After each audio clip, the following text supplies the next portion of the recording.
Hello అండి, good morning. This is doctor Srinath Devulapalli, చిన్నారి పిల్లల హాస్పిటల్, మహబాద్.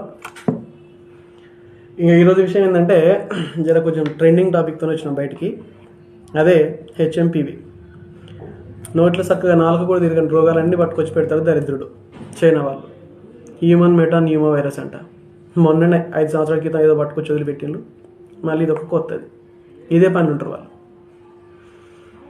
ఇక సేమ్లా కోవిడ్ లాంటి లక్షణాలే ఉంటాయండి. గదే sore throat, cold, cough, fever, flu like symptoms అన్నీ ఉంటాయి. సేమ్ అట్లే స్ప్రెడ్ అవుతుంటాయంట. మరి ఇంకా దేశానికి రాలే కదా సార్ మీరేం చెప్తున్నారని మీకు డౌట్ రావచ్చు.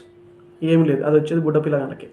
అదే లెస్ దెన్ 5 ఇయర్స్కి, మోర్ దెన్ 60 ఇయర్స్ వాళ్ళకి. అంటే అందరికి వస్తుంది, కానీ వీళ్ళలో కొంచెం గట్టిగా ఉంటుంది. మరి పిల్లల డాక్టర్ కదా చెప్పాలి కదండి, అందుకనే వీడియో చేసిన. సేమ్ ఇక ప్రివెంటివ్ మెజర్స్ అంటే అదే శానిటైజేషన్, సోషల్ డిస్టెన్సింగ్, పోరాలని ఈ ఫంక్షన్లకు, గుడ్లకు, గోపురాలకు, బయట దొరికే తీర్థయాత్రలు తిప్పకుండా ఉంటే సరిపోతుంది. అండ్ ఇంట్లో కూడా కొంచెం శానిటైజేషన్ వాడుకుంటూ చేతులు కాలు కడుక్కోవడం, తినడము, మాస్కులు పెట్టుకోవడము, సోషల్ డిస్టెన్సింగ్ పాటించడము, ఇవి చేయాలి. అండ్ ఒక 10 to 15% lungs lower respiratory tracts అంటే న్యూమోనియా వచ్చే ఛాన్స్ ఉంటుందంట. మిగతాది పెద్ద ప్రాబ్లం ఉండకపోవచ్చు అంట, కానీ మన జాగ్రత్తలు మనం ఉండాలి. సో ఉందాం. ధన్యవాదాలు.